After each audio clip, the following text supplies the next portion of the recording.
and welcome to Soberanía, the Mexican Politics Podcast. I'm your co-host, José Granados, Ceja, Mexican journalist living and working here in Mexico City.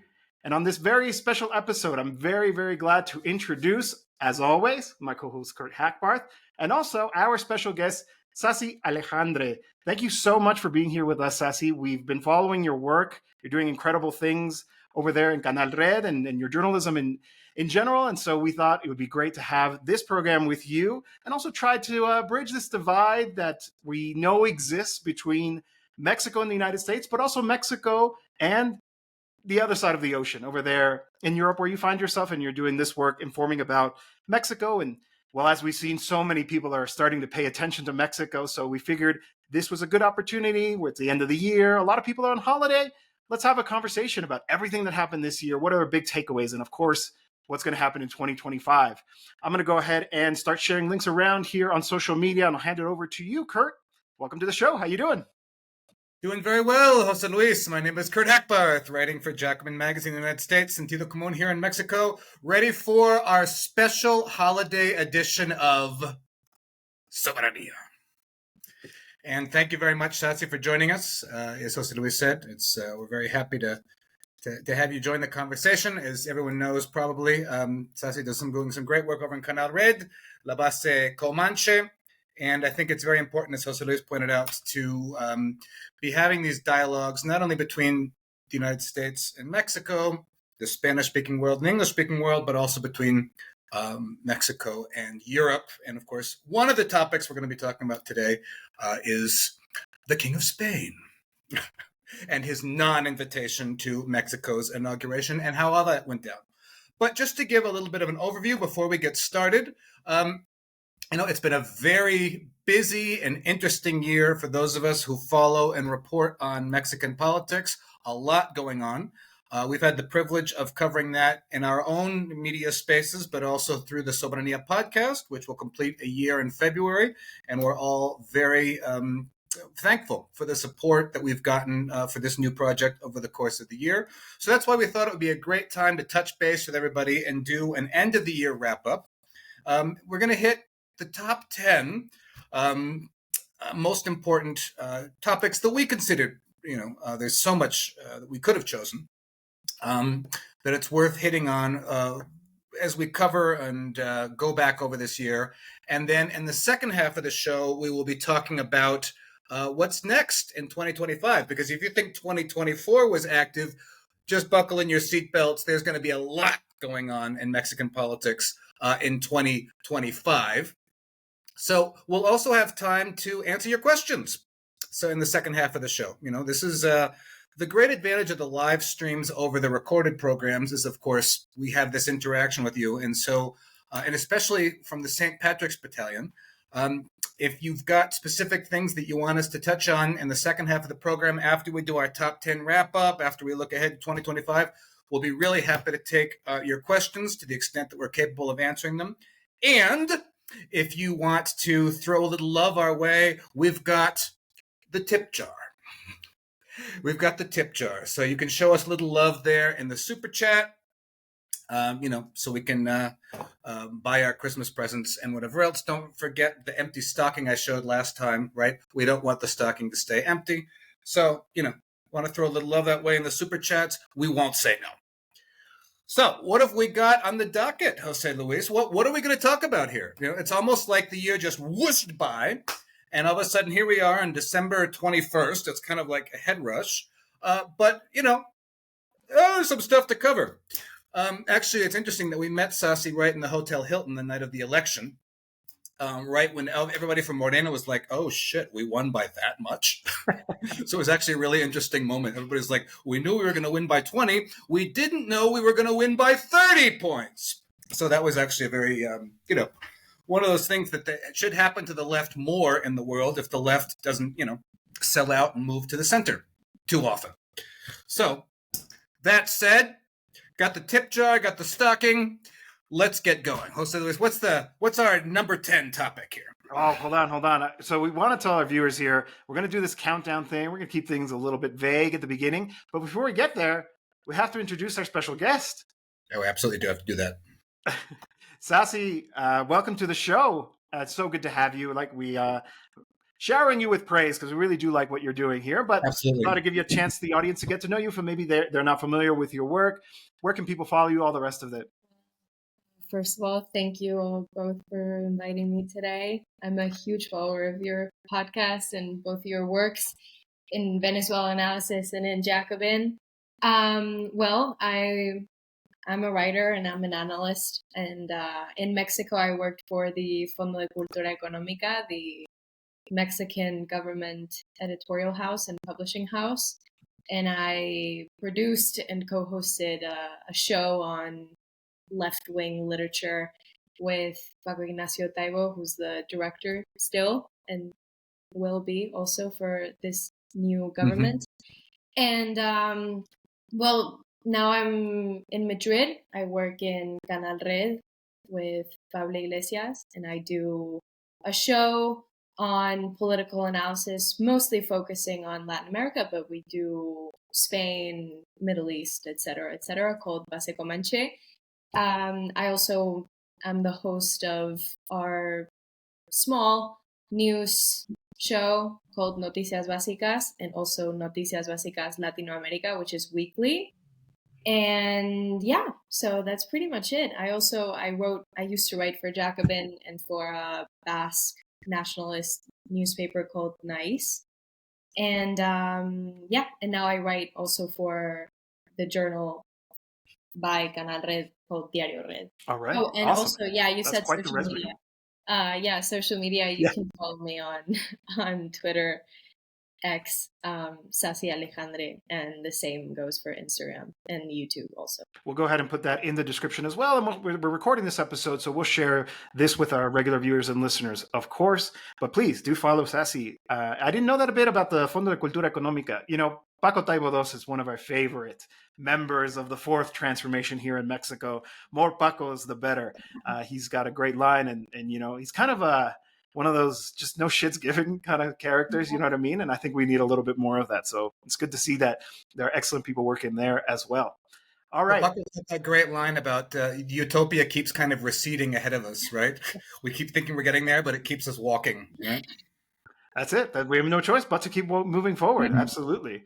We're already getting some comments, some questions here. I promise we will get to them. I'll do my best to follow them as well. You know, we are a small operation here. It's just kind of improvising as we go along. I hope you don't mind. Our mammoth backstage staff will be attending to your questions. Our big team here. Cool. Okay. I'm going to go ahead and put on the screen here the graphics that we decided to prepare for this episode here, this special live that we're going. And like Kurt said at the very beginning, we're doing a bit of a wrap-up, reviewing the best and the biggest events that took place in 2024. And we're going to do a little bit of a countdown.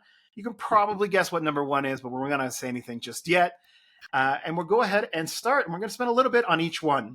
Yeah. And then we'll see what happens afterwards. We'll stick around as long as people want us to. But, you know, we'll probably be here about an hour and a half. And we'll start with this one. Mexico's far-right falters. And there's a lot of elements to this. So we decided to talk about CPAC, which happened here in Mexico, which we talked about on the podcast, but I'll get a chance to review this here. And of course, one of the principal actors of the far right here in Mexico, Ricardo Salinas Pliego, member of the oligarchy, a member of Mexico's capitalist ruling class, who has dipped his foot into politics quite a bit, but has not gone so well. So I'll hand it over to you. What do you think? Where's the situation of the far right for Mexico, given everything that's happened in 2024? So, Sasi, jump in anytime. I'll just get the ball rolling here. We've started with this one on number 10, and we'll work up to number 1, precisely because, as we've seen, you know, the far right is on the march across the world. You know, the United States, Europe, right? We saw the attempt at a far right self coup in South Korea just a couple weeks ago. We know what's going on in South America. And Mexico has happily been quite immune to this phenomenon so far, right? But not for lack of trying by elements of the far right. As Jose Luis very rightly pointed out, CPAC, the Political Action Committee, you know, associated with the Christian far right in the United States, which got a big springboard with the Reagan presidency in the 80s and became a very important force in United States politics, has Latin America in la mira, has Latin America as one of its real target regions, CPAC. It's no surprise and it's no coincidence that CPAC had a big meeting here in Mexico, with important, Republican figures and international far-right figures and members of the Vox Party in Spain and the South American far-right, right? And then we just very recently saw that CPAC, just a couple weeks ago, had another meeting in Milei World down in Argentina. Right? And it was really interesting to see who of the Mexican figures showed up there, kind of the dregs of Mexican politics. And one of the big figures there was, big in quotes, was Ricardo Salinas Pliego, Mexico's favorite tax cheat, right? Tax cheat and tax evader, who is in a major crisis right now because all of his, little businesses are falling apart.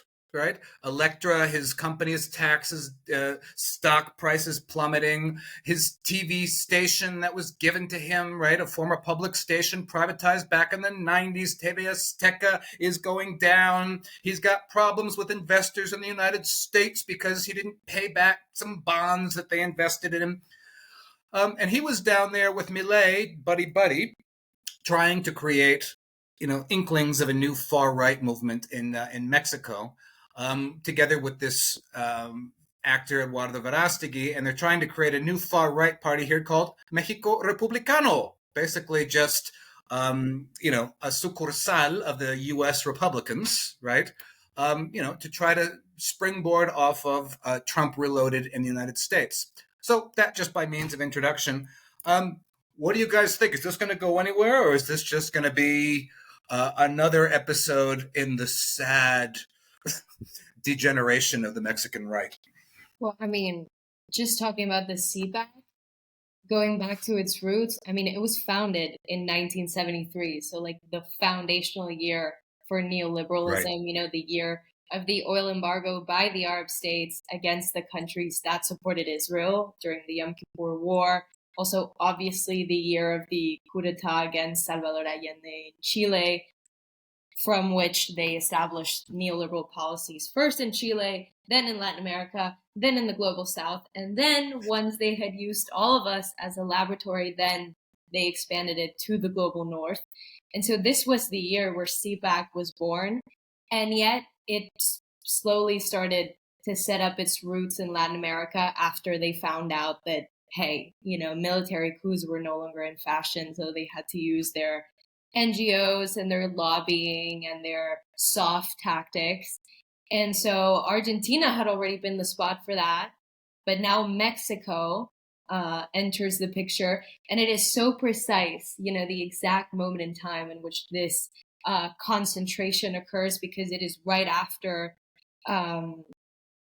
Claudia was elected president. So it's like their next step into like setting up route for the creation of a far right, I don't know if party, but movement at least, or feeling among the people. And it was so interesting to see each of their acts and speeches during the conference, because most of them Mexicans, but also from outside,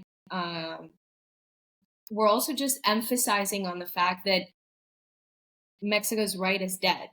That after the election, we saw it so clearly that they have no popular support, they have no strategy, they have no tactic, they have failed in every single front in regards to politics and just popular support.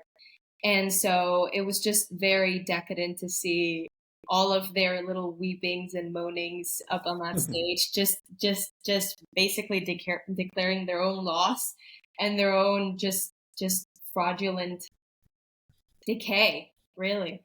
Just as a quick bit of data there, in the latest El País ENCOL poll that came out on party identification, the same poll that had Claudia Sheinbaum at 76% approval rating, which we'll talk about later, Mexico's PAN party was at 13% in party identification. The PRI was at 9%. It's pretty amazing that the two parties together could barely scrape above 20% together in party identification.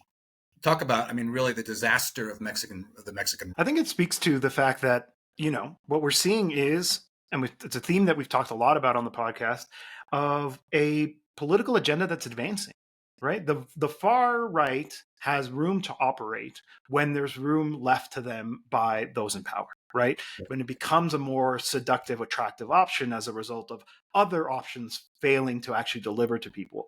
And I think one of the things that really speaks to the fact that the fourth transformation is headed in the right direction is precisely the fact that the far right doesn't seem to really be convincing anybody just yet.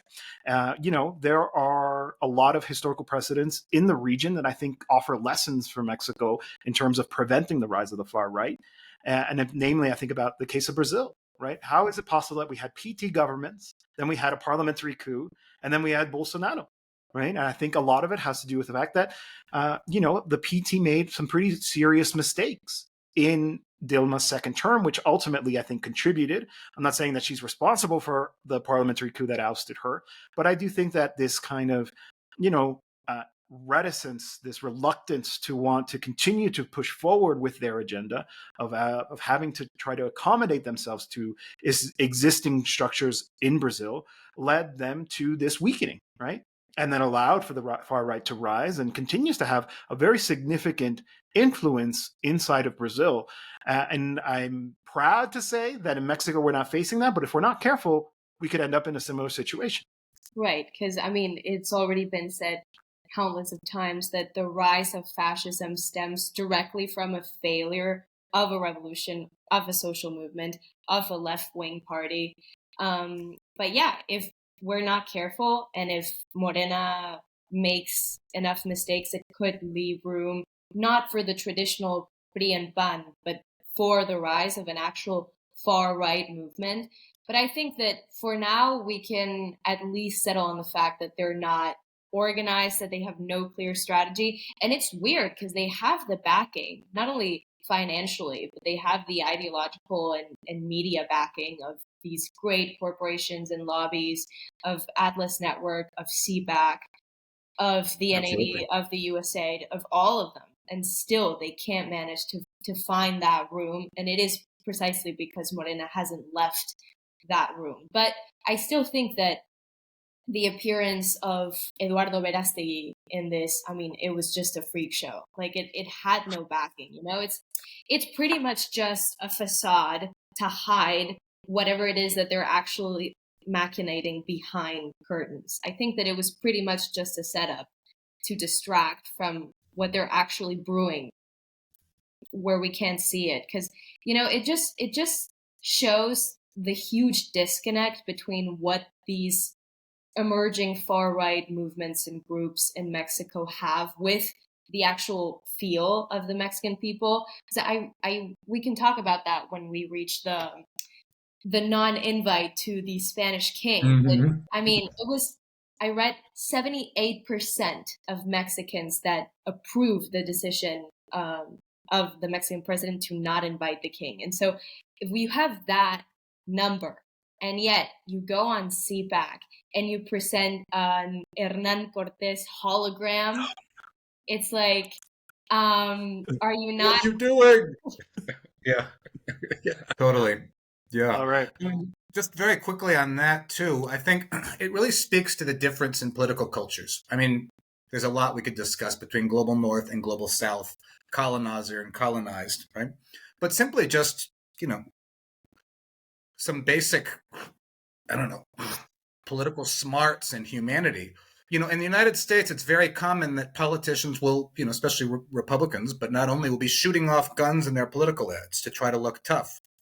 Verástegui, when he was trying to run as an independent candidate here, put out a spot with him shooting a gun at a target range, and Mexicans were disgusted by that. That no bigger example exists, I think, of the difference in political cultures, that U.S. politicians will happily shoot off guns in political spots. Verástegui tried to do it once and never did it again. People here were disgusted by it. Right?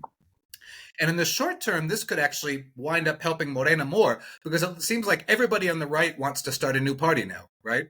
The Calderons tried and failed to start a new party. Xochitl Gálvez, right? The former presidential candidate from this year says she wants to start a new party. Verástegui is trying to start a new party. Salinas Pliego, they're all fighting in and amongst themselves over a very reduced pool of voters. In the short term, that only helps Morena. But as you've both pointed out, that can change. And Mexico is not immune from this at all. And speaking of which, we have one of our big supporters here mentioning the situation of Germany in the early 20th century, which of course, it's true. The National Socialist Party and the NDASP got very low percentage support in 1928, as Franklin reminds us. But when the Great Depression hit, the Social Democrats did not respond, and they gave them the opportunity. So I think it's important to always pay attention to other lessons as well. We have another comment here from Manuel who says, don't forget that the right has immense economic power. And it's true. They've lost a lot of political power, but they still have a lot of economic power. But although in the case of Salinas Pliego, happy to report that he's losing that too. He's got less, but he's still got more than us. Yeah, but he has lost that foundational bit that every single one of these right, but also far right people exude, which is just this aspirationalism, which obviously they mask behind an anti-establishment facade. But in the case of Salinas Pliego, it's more of a symbolic loss. I mean, in material technical terms, it was $5,500 million loss in a single day, which brought him down from the 500 millionaire list by Bloomberg. Yeah. But symbolically, it's just a huge loss for that neoliberal regime that reigned Mexico for so long. Having him as one of the protagonists and the main receivers of these just insane money-making factories, obviously for the less than 1% in Mexico with Cedillo, with Gortari, etc., etc. But yeah, I mean, this man still owes 63,000 million pesos to the tax association, which is just insane. That's $3 billion for those of you who are following along at home. He owes $3 billion to the Mexican treasury. Amazing. It's just amazing. I'm getting tired of this game. That's expropriated stuff. We've talked about this on the show.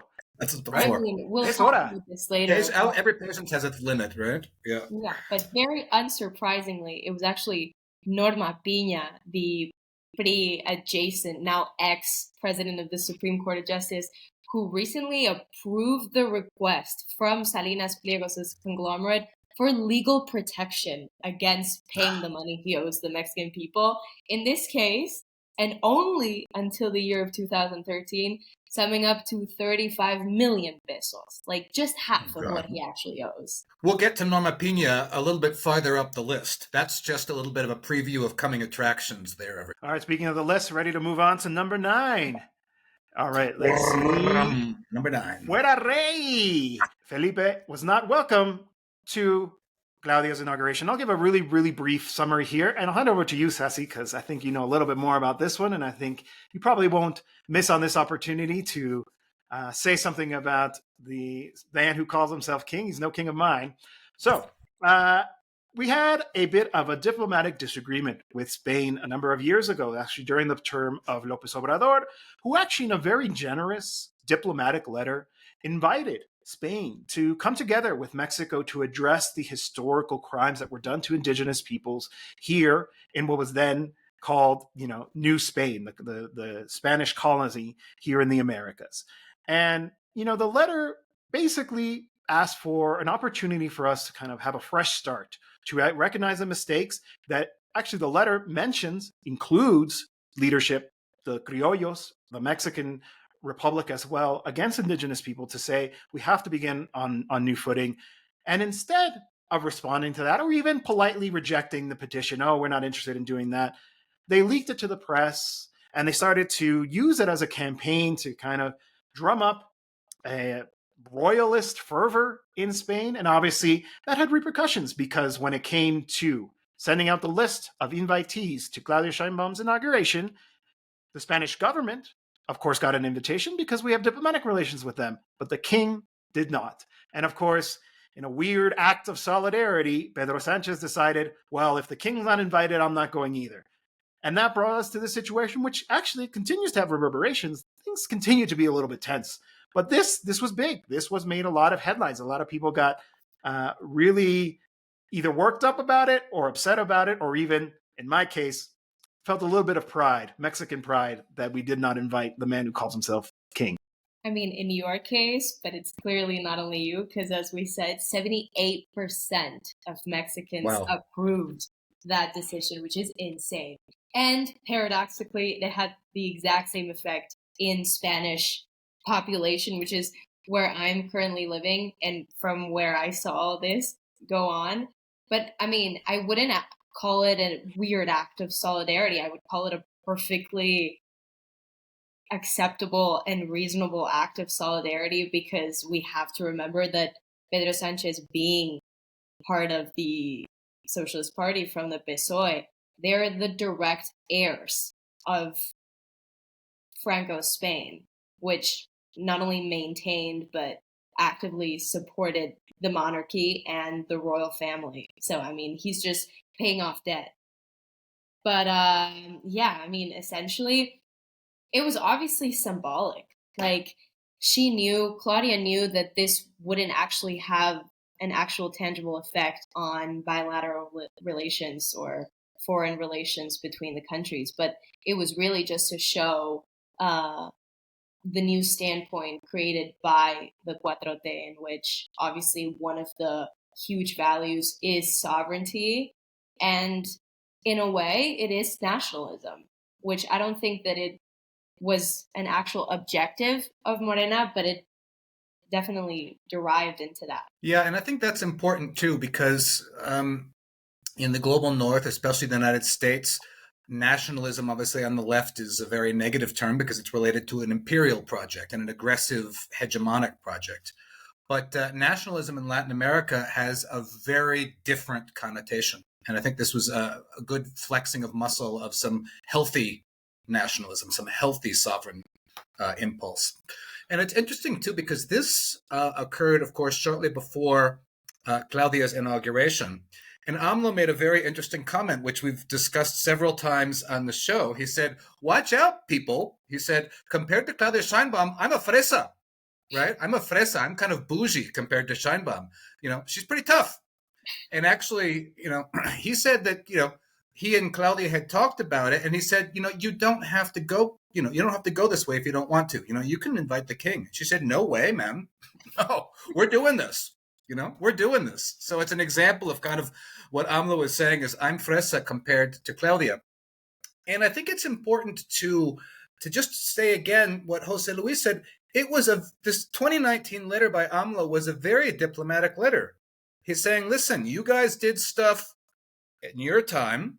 The Mexican state has also participated in some pretty bad shit against indigenous peoples post-independence. So let's do a joint ceremony and let's try to do, to the extent that's possible, a reset of relations, right? No, nothing.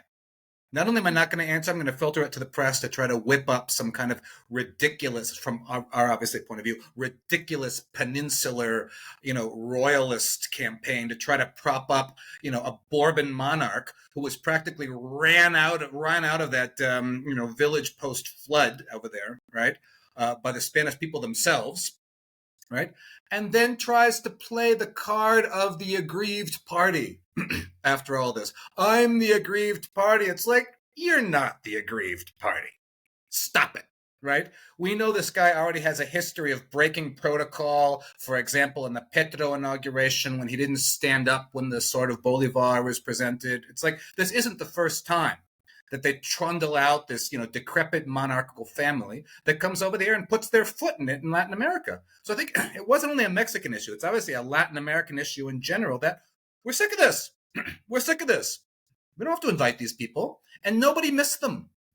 Nobody missed them. Nobody missed the king. Nobody missed, you know, the prime minister. Nobody missed Sanchez. Things went along very well without them. And so they were the ones afterwards who were kind of trying to mend fences, right? Because nobody missed them. Clearly. No, nobody missed them, and nobody missed them in Spain either. Like, Claudia Sheinbaum was such a rock star that week and month. not only because she became president, but before, when this happened, all the people that identify themselves as Republicans, all the actual sons and grandsons of Republican fighters were like, okay, now this is a Republican. Like, not Pedro Sanchez was clearly just vowing his head to not only the monarchs, but the overall Spanish establishment. But, there were two ex-presidents that jumped out against Claudia for her audacity, which were obviously Felipe Calderón and Enrique Peña Nieto, coincidentally being the two ex-presidents that lived very luxuriously, might I add, in Madrid after having received their golden visas, with the help of José María Aznar, the Spanish politician, the one that accused ETA of the bombings in Atocha in the train station. And when it was actually not ETA, it was clearly the jihadists, and he knew that. He just wanted to blame ETA. And anyway, he's the one that gave those two the golden visas, and these two obviously passionately defended Spain and their monarchs, and even celebrated the conquest during their presidencies. All for what? Well, maybe their golden visas. But, not only that, because, we should, I think, take every opportunity we can get to shit on Calderón and Peña Nieto. Because, for these people and their intentions, nothing is really ever ideological. Their true intent is to keep being in good terms with not only the monarchs, but Iberdrola, the Spanish energy giant, to which Calderón sold CFE, the public energy company of the Mexican government, to Iberdrola, even pushing an absolutely neoliberal energy reform, which almost exclusively benefited Iberdrola, giving them contracts for up to 25 years to operate the country's biggest energy plants. And the juiciest part, and what granted him full status as a golden visa owner, was his employment as an independent consultant for Iberdrola, making so much as $465,000. This is during his presidency. It's like Nancy Pelosi, famous answer to those questioning her for the morality of being a government official who actively buys stock on multiple companies. And her answer was, it's a free market, folks. It's the exact same thing. Yep. Yeah, it was the revolving door. As soon as Calderon was out the door, and even before, as you pointed out, he was going right to a subsidiary of Iberdrola, right? And watch out, Sasi, because Ciro Gomez Leiva is heading over to Spain as well to join Calderon and Peña Nieto. Joining us. Right? Yeah. The embittered, angry host of Radio Formula, right? Who keeps suggesting, but then walking back, this notion that the attempt on his life was government backed. There's been several occasions where he always insinuates it. That's insinuating, right. And then he walks it back. He's like, no, that's not what I meant. We're friends. Blah blah blah. Right? Mm-hmm. Like this is the la clase de persona. This is the kind of person, right? Well, go ahead, go there. I'm not sure if you're going to get much of a welcome in Spain. We've seen images of Nieto, Calderón all getting conferences, right? He can host those NAOS conferences, right? They'll always have little jobs like that for him to do. Okay. We're going to keep moving along because we have a lot of topics to touch on. And this one was a huge one, and I'm glad we're bringing it up again. The embassy invasion, again, to set up the story for us. So what we had was a situation where Jorge Glass, former vice president of Ecuador, he's being persecuted politically. What we've seen in Ecuador is a series of governments that have pretty much done everything they can within their power and even beyond what is legally possible to pursue what is known as the Correístas, or the left-wing force that arrived with the election of Rafael Correa in 2007, if I'm not mistaken, part of the pink wave of governments in Latin America. So his second vice president, the one that stayed loyal to the movement, ends up first being removed from his post under Lenin Moreno, and then persecuted politically. And it should be clear, and there was a reason I'm saying that, is because all of this is driven by an effort to try to isolate the Correístas. They remain the most powerful political force, but for a lot of reasons, which perhaps we can get into here, they haven't been able to return to the presidency since the betrayal of Lenin Moreno. And in order to continue this persecution, they illegally invaded the Mexican embassy in order to not arrest, because that's not the right term, kidnap Jorge Glass, who was actually being protected by the Mexican state. He had been given asylum. They were negotiating the safe passage so that he could come to Mexico, like many other persecuted people have come, including the family of Pedro Castillo in Peru, as an example. Many of the MAS, after the coup d'etat in Bolivia, have come to Mexico. And so it was a similar process. He understood that, then, thanks to the close relationship with the Mexican government and Mexico's history of protecting those who are persecuted politically, sought refuge in the embassy. But then the government, as you can see on the screen here, sends its stormtroopers, breaks into the embassy, and illegally kidnaps Jorge Glass, who continues to be illegally detained. Mexico obviously breaks diplomatic relations with Ecuador as a result. Those relations remain frozen, remain suspended, despite the fact that Ecuador seems to think that they can talk their way out of this. And Jorge Glass remains illegally detained. And the petition is basically, you need to address the crime that you did, and then we can maybe resume relations, and you need to hand over Jorge Glass because he is in a delicate health situation, actually, as a result of his general health problems, but also all of this persecution that he's facing, obviously not being able to receive the care that he needs. And so this was pretty big, but again, a symbol, I think, of this government's unwillingness to tolerate these kinds of actions. I wonder what the Prian governments would have done in the face of this. Maybe a fake protest, but ultimately letting it pass. Here we see that the Mexican government has not forgotten about this illegal invasion of their embassy in Ecuador. Absolutely right, Jose Luis. And it was really interesting to then watch, after everything you've laid out, the reaction of the United States and, of course, their vassal state, Canada. Right? This embassy invasion happened just days after the Israeli bombing of the Iranian consulate in Damascus, right? So you'd think this is a no-brainer, right? It's very clearly illegal by the Vienna Convention and the Caracas Convention that, embassies are sovereign spaces and you can't invade them. I mean, this is about as clear a breach of international law as you can get. But all of a sudden, you find the United States not being able to condemn this, or Canada, because of what had just happened at the consulate in Damascus. If they had to condemn one, then they'd have to condemn the other. And of course, they're not going to condemn Israel. So the State Department came out with this weenie little statement about, it's not, working out, kind of basically conflating aggressor and victim. Just work it out, people. Right? And Canada came out with something equally weenie, which is, of course, eminently predictable. So then AMLO did something very interesting. Rather than just taking that sitting down, AMLO released the closed caption footage of what had happened inside the embassy and how brutal it was and how they went in, right, and kidnapped Glass and turned Roberto Conseco, who I think that's his name, right, Conseco, who was the attaché at that point, into a folk hero because he alone, virtually, was trying to hold off the Ecuadorian military and got wrestled to the ground outside and got put in a chokehold and wrestled to the ground while they were just, running rampant through the embassy looking for Glass. So he releases this footage, and then that requires the White House a couple of days ago to come out with a stronger position, saying, this is not good and we condemn this. But it was interesting how AMLO managed to drive a wedge between the White House and the State Department. Obviously, Joe Biden is in his happy place. So there's all kinds of different conflicting, people trying to fill that void of foreign policy in the U.S.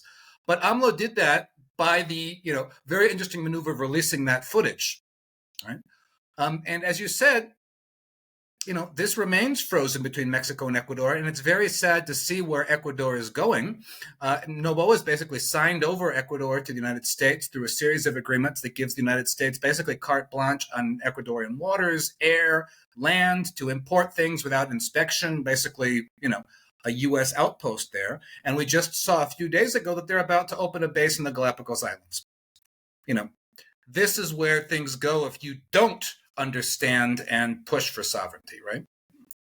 Yeah, and it's funny how, not funny, it's actually like very unsurprising, but Pedro Sanchez and most of the European governments that actually released statements after what happened, they mimicked the exact response that the US gave. And then when the US backed out, they wouldn't back out. So it's like they tried to give some sort of speech or post a tweet basically like backing down. But obviously Mexican opposition leaders, because of this very distinct quality that reactionaries have in Latin America, they would rather shit on their country and their sovereignty as opposed to basically just saying it's wrong. Like we had Lili Telles, who shot against Mexican diplomats and the Mexican government and AMLO for, quote, violating Ecuadorian ground, protecting a criminal. Like they were violating Ecuadorian ground when they were the ones that got invaded, essentially. And this was just one of them. God. How dare you have an embassy in a foreign country? That's basically the line that the Ecuadorian government itself was taking. So she was basically advocating for the country that just finished violating the sanctity of the embassy in Ecuador. It's quite extraordinary.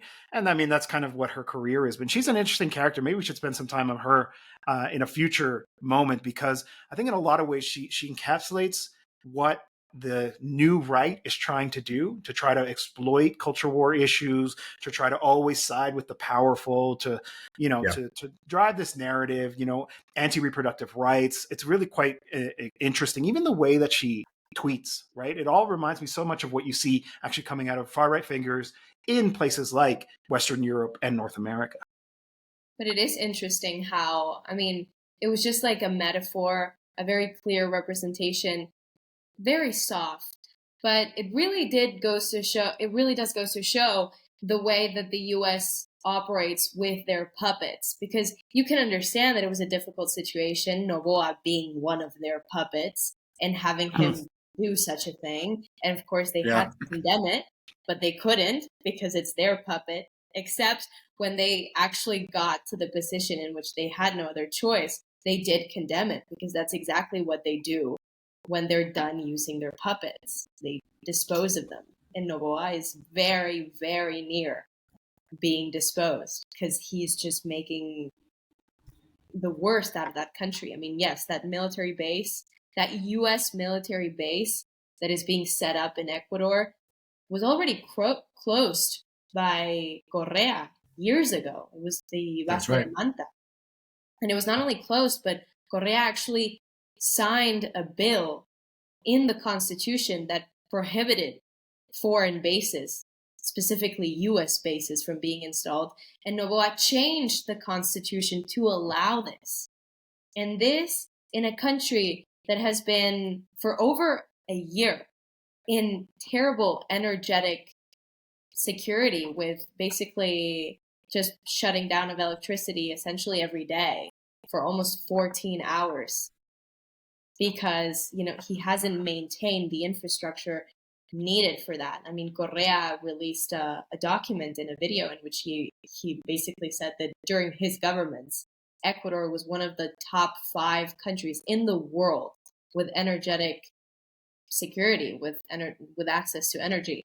And now they're like this. And they're compared to Cuba, except when it comes to Cuba, people say, oh, it's communism. But when it comes to Ecuador, it's like, oh, it's the drought, just give him time. He'll solve it. He won't. Oh, no. And I think there's a lesson for Mexico there. Yeah. Be careful. These juniors, these figures who think that they're smarter than they actually are in practice, who have these political ambitions. I could name some names here. Samuel Garcia, are actually quite dangerous. And they we have to be conscious of their rise, right? Like, right now Samuel Garcia is, governor of Nuevo León, right? But he has presidential ambitions. I don't think he'll win. But let's say, imagine a nightmare scenario and he is polling well and he captures the support of the opposition in this country and suddenly he actually stands a chance to win. There's a lesson here. These people don't have the actual skills it takes to govern a country. Now, Novoa is an extreme example, right? A reminder to everybody who's watching, he's actually the son of one of the richest men, a banana magnate in Ecuador. He started dipping his toes in politics and was the surprise winner, actually, as a result of what appears to be a politically driven assassination that kind of upended the election and ultimately saw him become the winner of that election. But again, like for me, I think paying attention to just how destructive a figure like him, I think Ecuador has other lessons as well that we can apply in the case of Mexico, which is just, for example, how important the succession is, right? Actually being able to transition from one historical important key leader to another. They weren't able to pull that off in Ecuador, and they're paying the price for that at this very moment. Had it not been for Lenín Moreno being such a traitor, Ecuador wouldn't be in this situation. People would be able to flip the light switch and actually have power come on in their houses. I lived in Ecuador for a number of years. It's it's a beautiful place. I've been to the Galapagos Islands. The fact that he would do that to such a special place in the world, right? Ecuador is like I said, it's a wonderful country full of wonderful people, but it has this responsibility to take care of the Galapagos Islands because it's such a unique ecosystem, and kind of in the same way that Brazil is responsible for taking care of the Amazon. To hand over sovereignty in that way, to allow U.S. boots in that place, I think is the height of offense in my opinion. Oh, just very quickly. Correa famously was the president who had said, if the United States wants to have military bases in Ecuador, then okay, but then we'll have one in Miami, right? So it's particularly sickening to see that reverse that Sasi has just mentioned in light of that. Also, I wanted to mention, don't forget, we recently did a Canada special on Soberanía, talking about all the Canadian mining interests in Mexico, which is driving a lot of what Trudeau is trying to do now with regards to kind of trying to soft pedal bully Mexico with regards to the free trade agreement. Canada also has massive mining interests in Ecuador, right? And with regards to juniors, Jose Luis, don't forget Colosio Jr., who also has his aspirations through Movimiento Ciudadano, and also shows that he's simply not capable, right? Remember, we saw his when he was mayor there of Monterrey, he had his little, drink and dial there from New York City when he showed up drunk from New York City when he was supposed to be in a meeting of the Cabildo from Monterrey. So yes, watch out for the juniors.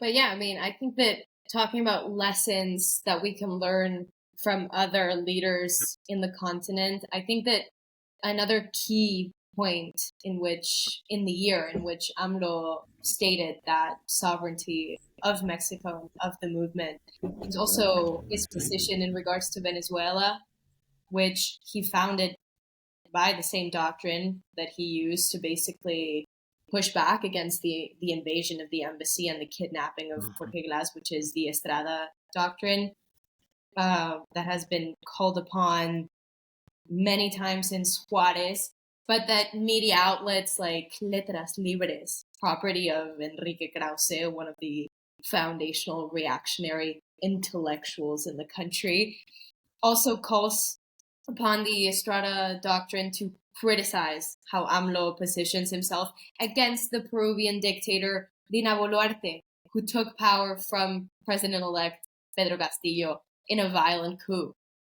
So he calls on the Estrada doctrine to say that AMLO cannot go against Dina Boluarte for being a dictator, which is, it's exactly the opposite of what the doctrine states. It's not that the president can't denounce military dictatorships, but actually that the Mexican government should defend and respect the sovereignty of the peoples of any country. Denouncing the overthrow of a democratically elected president then is precisely what is stated in the doctrine. And that was only shown harder in his position towards Venezuela in the midst of the elections. Fantastic point. I mean, the peoples aren't their governments and governments aren't their peoples. Sovereignty lies in the people, and that's what we defend. Absolutely.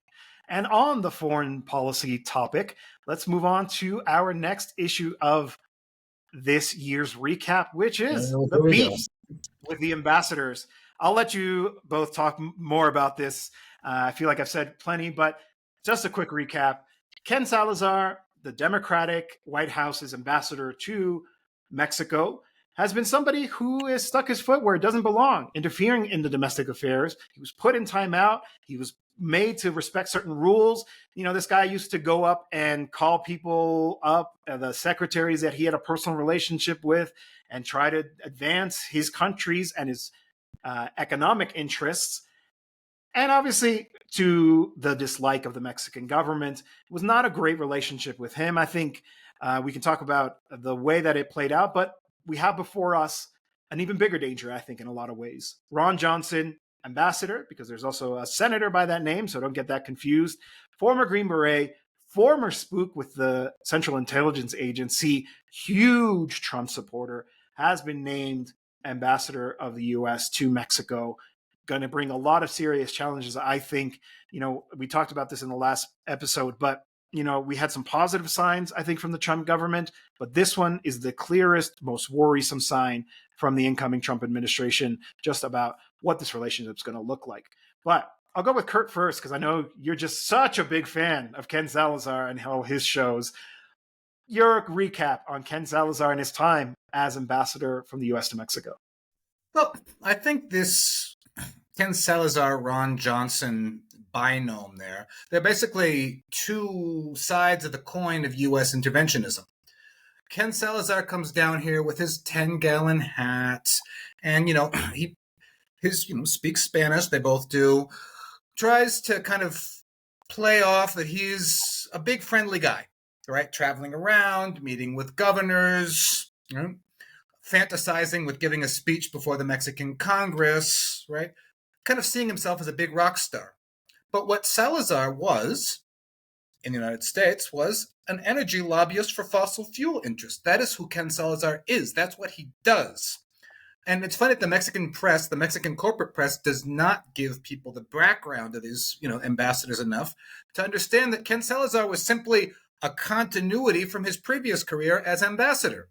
So when it came time for the energy reform, the Ley de la Reforma Eléctrica, there was Ken Salazar saying, we don't like this. We don't, and of course, playing the greenwashing card, saying foreign multinationals provide green energy, and trying to play up this idea that public energy is dirty energy, which is exactly the line that the foreign multinationals were playing. Public energy is dirty energy. AMLO is a throwback to the 70s. AMLO likes fossil fuels, which is so repugnant given the fact that Salazar is a fossil fuel lobbyist who loves fracking, who in his time as Interior Secretary bent over backwards to help BP at the time of the Deepwater Horizon disaster in the Gulf of Mexico. So for Salazar and for all of these people, then to try to accuse AMLO, directly or indirectly, of being a throwback to the fossil fuel era was the most offensive thing. Besides the fact that obviously the energy law has nothing, the United States, it's not their business what Mexico does. Obviously they think it is. And Iberdrola thinks it is, and Enel thinks it is, and Naturgy thinks it is. So it just became very clear that Mr. 10-Gallon Hat was simply just a spokesperson, a mouthpiece for foreign energy interests playing the greenwashing card. The greenwashing card is you have to give us control of your grid so that we can provide you with green energy. What they didn't tell you was they were cannibalizing the grid by creating associations to use the grid to pass around energy to their own private clients, their own private corporate clients using Mexico's public grid. That's the part they didn't tell you. Anyway, to make a long story short, with Salazar, that wasn't his only bit of injerencismo, sticking his nose into things. We saw it when the judicial reform came around. We'll talk about this a little bit higher up on the list, right? Mexico is now going to be electing its judges. Salazar first said this is fine. Then he said it wasn't. Then he said in Colorado, where I come from, people elect judges. They have, the judges are nominated in Colorado, but then they have to get to a few years later, they have to be kind of reinforced through public election. Right? Plenty of states, 40 states in the U.S. elect judges. So this is fine. This isn't. And then he said, obviously they came down on him from above, and he came out and said, oh, this is terrible. And, we can't have this, and this is backsliding, and look what happened when countries like Iraq and Afghanistan tried to do something similar. It's like, the United States invaded Iraq and Afghanistan. Do you hear yourself? Do you hear yourself? Do you know what you're saying? Why would you choose those two countries as an example of what not to do? So it's just clear that Ken is just making a fool of himself. He's in favor of something. He's against it. He's for it. He's against it. Then he came out and said that AMLO had been terrible on security. But just a month before, he said that the security thing had been okay. And then after that, he said that the security cooperation, against the cartels had been good. So you never know where Ken is. He's all over the place because he's not very good at his job. And it's very clear that he just kind of, belies the fact that he's a lobbyist first and a diplomat a very, very distant second. Now, very quickly, the next chapter is going to be even darker because of who Ron Johnson is. Ron Johnson was a Green Beret, right? The Special Forces in the United States. He was involved as a Green Beret in the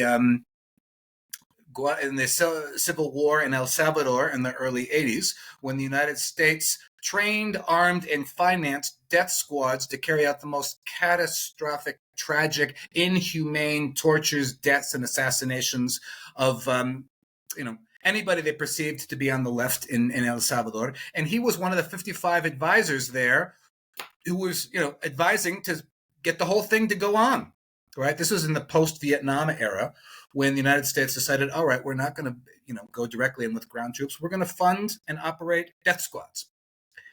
Ron Johnson was all over El Salvador. He was active in Panama in the 80s under Noriega, who was a very clear CIA asset that the CIA used and then disposed of. Like Sasi said that they always do with their friends and dictators. They use them and they throw them out. In this case, it required an invasion that killed some 3,000 Panamanians in the process, right? Ron Johnson was active in Yugoslavia. They contend that he was over there trying to arrest war criminals. But remember what the main goal of the U.S. was in the 90s. It was to dismember Yugoslavia. It was to pull Yugoslavia apart because, it was perceived as being too close to Russia, especially Serbia. And as Jeffrey Sachs pointed out, they wanted to separate Kosovo from Serbia to put down a big fat US NATO base right there, right? So that's what they do when they dismember and disarticulate countries. There was Ron Johnson for that, right? So it's very troubling, in summary, that you have someone with all of this experience in death squads, in covert operations, and dismembering and disarticulating and destabilizing countries, who's going to be sitting in that fat new U.S. embassy building in Mexico City. So there's going to have to be a lot of sovereignty work for Mexico in this regard in the next year. I mean, you pretty much said it all. But yeah, it's just like recapping a little bit. I mean, Ken Salazar also famously denounced that AMLO refused to accept money from the U.S. government to combat the That's right. Narco. Like the small sum of aid offered, according to Ken, was $32 million. And he intended for that to be like oh my God, he didn't accept that?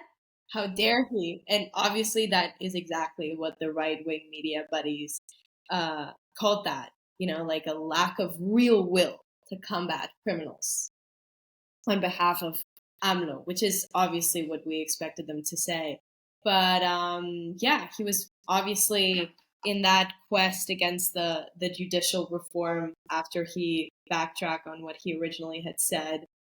He said, obviously, the typical cards, that it would be a threat to democracy, the typical, it's a threat to democracy. That's why we bombed Hiroshima, and that's why we invaded Libya and Syria and Iraq and Iran and Argentina and Chile and et cetera, et cetera, et cetera. And obviously he said that it would tether bilateral relationships with the U.S. And it wasn't only Ken Salazar who said it. It was also the previous ambassador, Christopher Lando, I think that's his name. But when the judicial reform was actually, started to become part of the headlines, he actually threatened, saying that if there would be a terrorist attack in the United States committed by someone who crossed the border from Mexico, That's right. relationships would never be the same again. And obviously, Landau's pre-electoral threat, right? and we can talk about that later when we talk about the narcos. But just this calling narcos the new terrorists is simply just a ploy to be able to justify an invasion. Because under the Patriot Act, I think you can actually do that. You would know better than me, but I think you can actually do that. So it's pretty much just the binome. It's really just a micro representation of what is going on in the macro level, which is clearly what everybody denounced in the last U.S. elections, which is that obviously the Democrats were never going to win because they're essentially the exact same thing. And so it's just the same. We are reaching a point in which the far right is precisely taking power because liberals and so-called centrists are just going so far right that people will just want to vote for the far right and not for some like lukewarm right. But Nancy Pelosi is making a lot of money on stocks. The Nancy Pelosi stock trader in Twitter is actually interesting. They follow all her trades she makes as different laws are debated and passed, right? She always seems to choose correctly.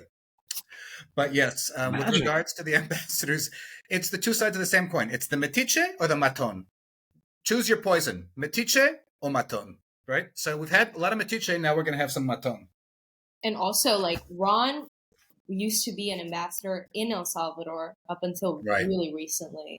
And there's this picture of him eating lobsters with Bukele in Miami with the two smiling at the camera with two huge lobsters in hand. Well, that's who was ambassador to El Salvador in all of these Bukele years, basically aiding him as best buddies. And that's what's coming up, except he's not going to be as well received as he was in the land of Bukele. So God knows what he's going to do here. I mean, of course, we have to say that Mexico does have to accept the ambassador, right? Like, they can't just impose an ambassador. That's right. We can say no. Mexico can refuse anyone. They can refuse their cartas credenciales. The more we talk about it, the more I think that there should be a grassroots push from the bases, from the working class here to say, you know what? This guy goes too far. No, we can't be having somebody like that. I mean, because, and kick him out once he's already here. And send him to The Hague to answer for war crimes, for what he did in El Salvador. That's where he should be. He shouldn't be in any comfortable embassy. He's a war criminal. Yeah, we did an episode this week where we talked a little bit about that, and Kurt read from Empire's Workshop by Greg Gandon about some of the activities of these troops, these U.S.-backed forces in Central America, just atrocious, horrible crimes against humanity that were conducted. And Ron Johnson was one of the accredited military advisors in El Salvador during the worst of it. I mean, this is the guy who's going to represent the United States here in Mexico if we allow it to pass. But of course, when it comes to the Mexico-U.S. relationship, I think in a lot of ways, and sometimes people criticize me for this, there really isn't much of a difference. And you said it, Sasi, which is that, and I think a lot of ways the Democrats and their similar parties throughout the world are losing because they keep conceding space to the right. And so that brings us to our next topic for this end-of-year recap. DEA, not okay. So the DEA has been up to some really questionable behavior, and this is during a so-called Democratic administration, right? One of the things that I've really been stressing about the dangers of Trump for when it comes to Mexico is precisely his bluster, his bellicose language, his talk about using drones or special troops to invade Mexico and take out, quote unquote, the cartel bosses. And of course, without Mexican government's authorization, that's a violation of sovereignty. It would be flagrant abuse, something that would obviously rile up Mexicans. But the thing is, this already happened, and it happened under Biden. It happened with the kidnapping of Mayo Zambada. Now, I'm not here to defend Mayo Zambada. He is involved in organized crime. He has a very long track record. We're not here to discuss that. But the U.S. conducted an operation that they refused to be transparent about in order to get him into the United States. There is no way the U.S. government didn't know what was going on. This guy was apparently tricked into boarding a plane, and then that plane crossed into U.S. airspace. If a plane that is unrecognized crosses into U.S. airspace, at the very least, you're going to see fighter jets dispatched to intercept it, if not shut down out of the sky. Of course they knew. That's not like people have the understanding of how aviation works. So this was clearly sanctioned by the U.S. government, and they refused to tell us. It is now December 21st, and every time it comes up in the mañanera, the president's like, they still haven't told us what's going on here. We still don't know exactly what happened. And so this whole danger of U.S. violations of Mexican sovereignty that Trump does definitely represent has already happened. For us, there's not a lot of difference. And just yesterday, this information came out that, do you know who the new reporter-in-chief is? It's Joe Biden. He outpaced Obama. And so in 2024, mass deportations, something else that Trump has promised, which will obviously have repercussions on Mexico, has also happened under a Democratic administration. This is who we're dealing with. But I thought I would also talk about here, the ProPublica article that really, actually, in a way, kind of got this podcast going, if I'm not mistaken, Kurt, because it was one of the major issues we talked a lot about very early on when we were just getting started, which was this effort to intervene in the Mexican election by circulating rumors to try to cast this image of López Obrador, who wasn't facing re-election, but obviously his successor, the Morena's pick for the presidential candidate, Claudia Sheinbaum, was well poised to win the election, which we know she did, to try to intervene, to try to make it seem like Morena was the narco party. And we have I put the headline here. Did drug traffickers funnel millions of dollars to Mexican President López Obrador's first campaign? Why did this drop in the midst of an election campaign with a bunch of DEA sources? What a coincidence. What a coincidence. The presidential campaign. Yeah.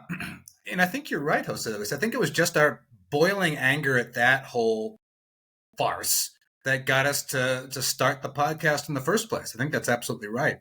So just very briefly, for those who weren't following us at the beginning, or didn't follow the news at the outset, what happened was one of these classic think tanks and academic institutes that I've written about in another article, the Baker Institute, which is tied to Rice University in Texas, which is, of course, the nucleus in the United States of oil, big oil, and fossil fuel interests, came out with its Mexico report for 2024, where they just casually threw out that, Morena's going to be in hoc with narco, right, in their Mexico report, right? No evidence, nothing to prove it, nothing to back it up. Right. And then you had Tony Payan, Payaso Payan, coming out in an interview from the Baker Institute saying, of course, Morena's not going to be, you're going to see basically that Morena's not going to do much about the narco because the narco wants Morena to win. And that got, into the U.S. press. And then, of course, Reforma picked it up, the Reforma newspaper, and picked it up in Mexico, and it crossed the border. U.S. sees link between Morena and narco based on nothing. Because it came out in an academic, supposedly, institute, in the Baker Institute, then filtered into the U.S. press, and then filtered into the Reforma. And this is how you create a news story out of nothing, out of absolutely nothing.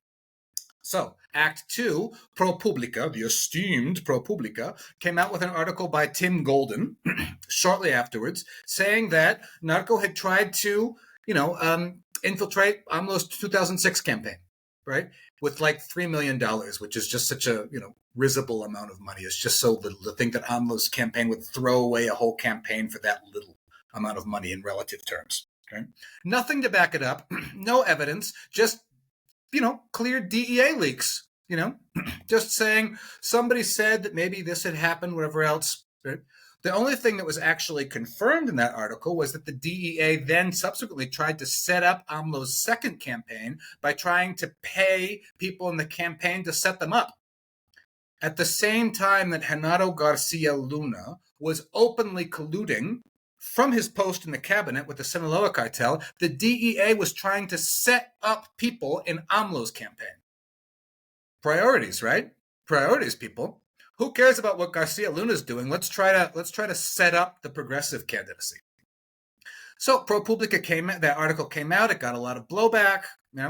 My humble, response. Came AMLO and the Mañanera, of course. So of course, ProPublica's editor Stephen Engelberg had to come out and try to defend Tim Golden's article. Tim Golden, the former jogging buddy of Carlos Salinas de Gortari, let us not forget, jogging buddy of Gortari. And And then he kind of spilled the soup, Engelberg, and said, oh, by the way, the DEA reviewed our article, asked us to redact some names, and asked us to postpone the publishing of the article. Oh, okay. Oh, well, that's interesting.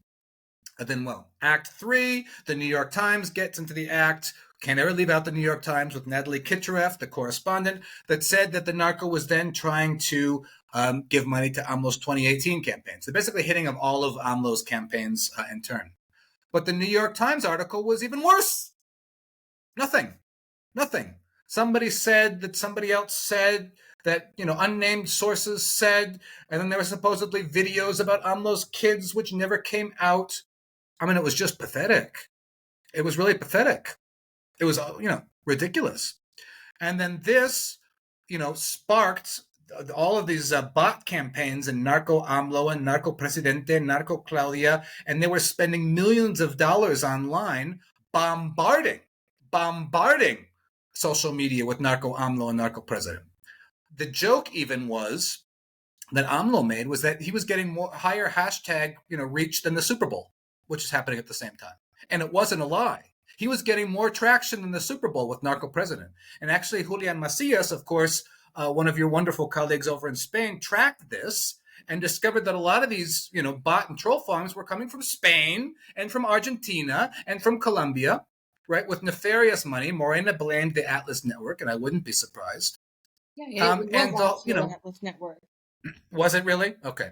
So that's been confirmed. So just to finish on that, the wonderful thing was that it had no effect on the Mexican election. Actually, AMLO's popularity rating went up 10 points during that stretch between January and March. It went up 10 points. Claudia's approval rating went up, and they won by 30 points. So it was a happy ending. Not that common in international politics. Was very much a happy ending, even though, as you say, it was actually Atlas Network by the hand of CLS Strategies that actually massified the Narco Presidente hashtag. And it's just so funny because it was the exact same strategy that those same lobbies used in Bolivia against Evo Morales. It was the exact same hashtag. It was Narco Dictador, and in the case of AMLO, it was Narco Presidente, because I guess they thought Narco Dictador was maybe too far of a reach. But, I mean, yeah, actually, Julian traced some of the spelling errors that a lot of these bots committed when they were actually writing the tweets, which they weren't writing. They were just copying and pasting as bots do. And, yeah, it was not only accompanied by these pieces in ProPublica and obviously the New York Times, which is just a classic in these injerencista campaigns, but also it was just like the academic journals. I think it was Harvard, it was Columbia, it was a bunch of these institutions that were just talking about this. Not only this, but when we talk about the judicial reform, also that, because they were also just shaming that completely. But it's actually, I mean, it's part of a greater campaign, because if you see it, it makes perfect sense. Like, first, you try to link AMLO and Morena as a whole with the narco, even though it doesn't stay in the actual public sphere. You've already put it out there. And then when this Mayo Zambada thing happens, which, I mean, they try to massify this narrative, not only for us as the audience to hear, but also for them as the criminal groups to hear, basically saying that it was one of the chapitos that kidnapped Mayo, and it wasn't the U.S. government, it was one of the chapitos, basically creating tension between the two groups so that, you know, that would translate into violence, into infighting, which is exactly what it delved into.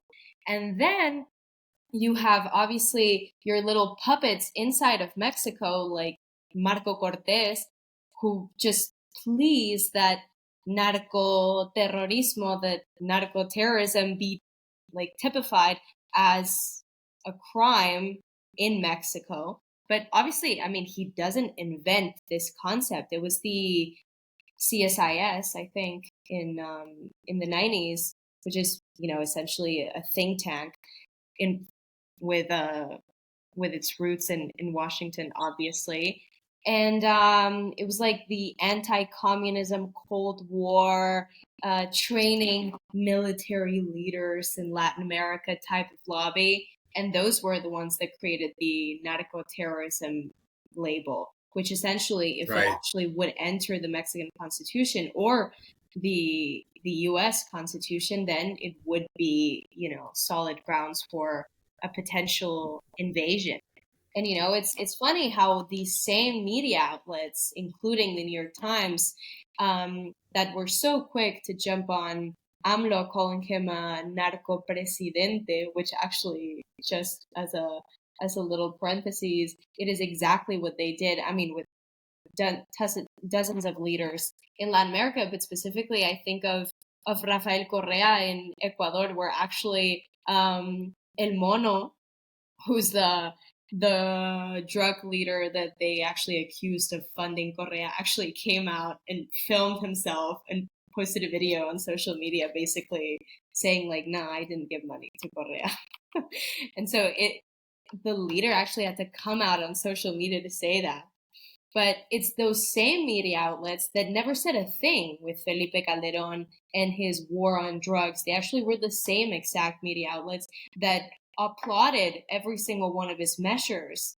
And even now with Garcia Luna, they were not at all quick to actually jump and say, oh, yeah, well, he's actually maybe a bad guy, and maybe Felipe Calderon knew about everything that he was doing because he was the one that was backing every single one of his operations in Mexico and with far reach everywhere. And it's really good you point out that bit about them saying so silent about Garcia Luna, because at the same time was actually his conviction and sentencing, right? And it's not like the party that brought him and handed over all this power to him disappeared. They were the principal party leading the opposition coalition in these same elections. It's extraordinary that they left conveniently that part out, considering that the PAN, which was responsible for so much of the violence that we continue to deal with in this country, was presenting Xochitl Gálvez as its candidate in this election, right? Nothing about her.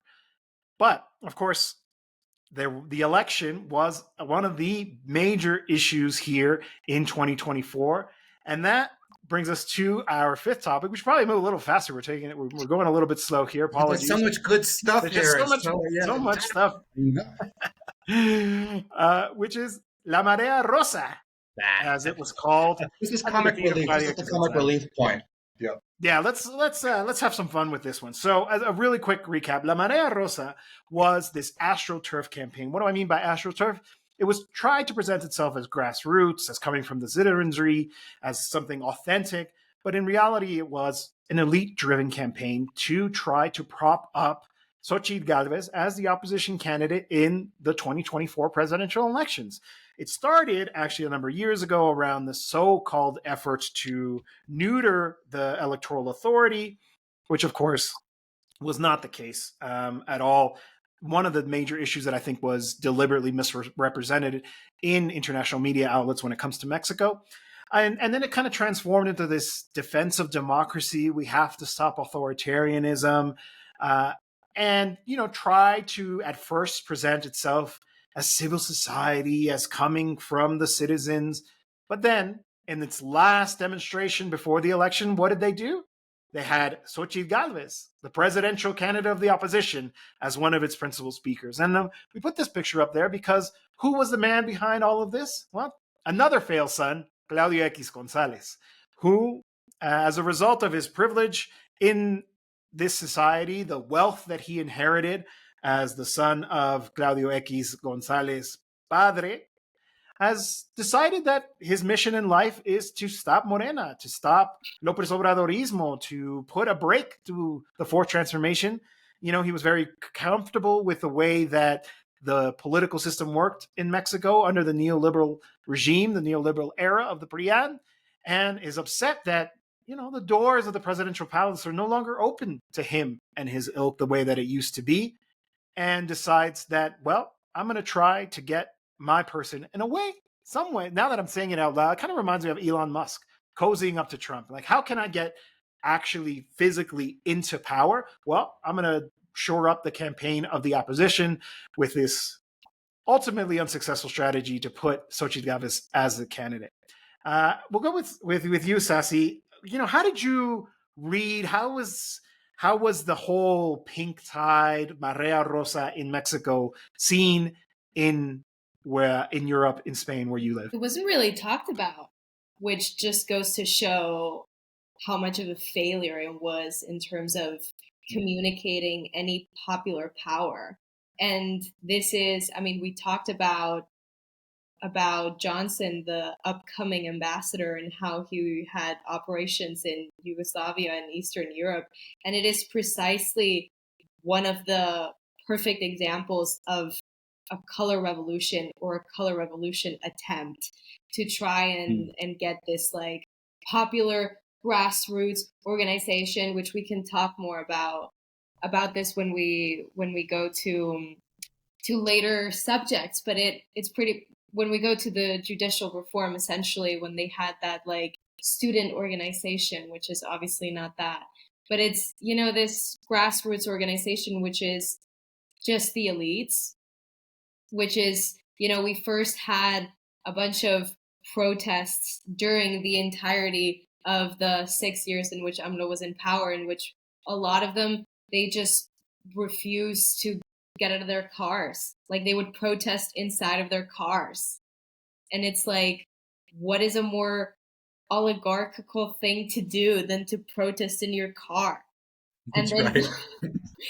and then with this, it's very sad how even having this person in your campaign, who is one of the founders of Televisa, but also Mexicanos contra la Corrupción, which we absolutely have to talk about, which is obviously famously funded, thereby controlled by the NAD and by the USAID, basically the NGO branches of the US soft power techniques.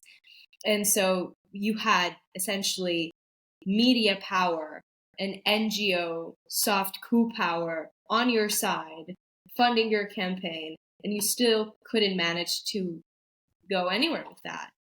She even went, I remember right before the elections, she even went so much as to the OAS, and she went on this like huge trip to Washington and I think to New York, and she met up with a bunch of people like trying to cause fear in the Morena and in the Mexican people, and she still managed nothing. Yeah, that's a real testament to how incompetent these people are, that you have the entire U.S. soft power apparatus at your service, and you still can't even get close to pulling it off.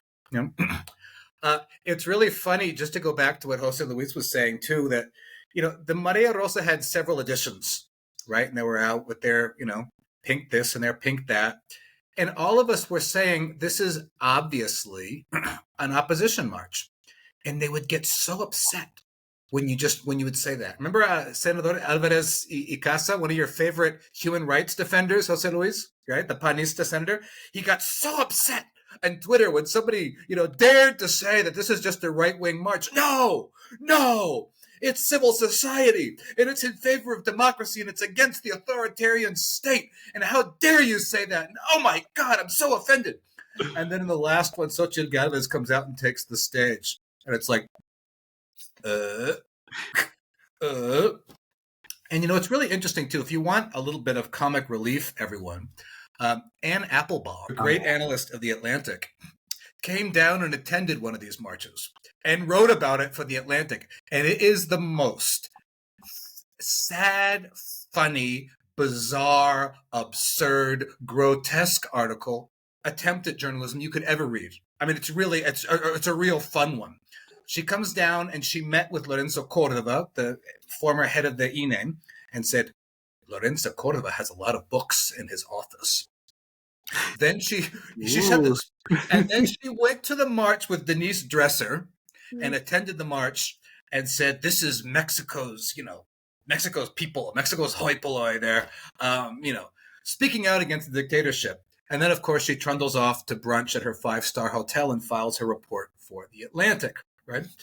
But I think what's really important, and what the Ann Applebaums failed to report, is that the Marea Rosa was older than, obviously, the Cuatro T marches, whiter and much angrier. And that's the sociological phenomenon you have to see here. They were old, white, and angry, right? In a country that is 80% mestizo and indigenous. And you could see some of the signs. I mean, they weren't hiding it. You could see this in previous marches where they would be calling, people Indio. They'd be calling people Indians. That's still an offense to that upper class in Mexico, to call people an Indian. Pata rajada, right? Which is when you have the sole of your foot is kind of split by hard work or wearing sandals, right? So, I mean, the racism isn't, you just scratch a little bit. It's not that hidden, right? So that was the real phenomena there that the corporate media would kind of always try to kind of downplay or not talk about or whatever else, right? Oh, Indio, Pata rajada, whatever, right? But the phenomenon here is that they failed so utterly that even Claudio X Gonzalez has been quiet since the election. They've actually managed to shut him up. Because every time he opens his mouth, Claudia goes up a point. And actually, just to close on this, one of the most amusing moments of the whole thing was when Claudia tried to go to the Zocalo for one of these Maria Rosa marches. I think it was the last one. And they didn't let him in because their permit hadn't started yet. And he's like, but I'm Claudio X Gonzalez. And the guard, bless his heart, was like, Who is that? I'm Claudio X Gonzalez. Who? Can you show me your... And they didn't let him in. And he was just sitting at the corner of the Zocalo fuming. That's why I said this whole point was comic relief, right? I really think that Xochitl Galvez was such a weird industry plan, because I never could really figure out what her target audience was when they manufactured her. Because it's like, what's that whole I'm indigenous, I used to sell gelatinas in the street. Gelatina. Is that supposed to be some sort of narrative to sort of lure the working class into your voting sphere? Because, it took essentially 2 weeks of real journalism to find out that she was neither indigenous, nor did she sell gelatinas in the street ever. So it's just if she was meant to be a bastion of the oligarchy, why couldn't just make her that?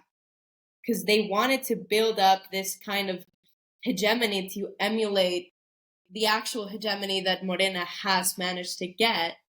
And so they just moved around the right and some sort of left-leaning policies or opinions voiced by Xochitl Galvez, which basically just left her in a completely fragile position of just nobody being able to place her anywhere.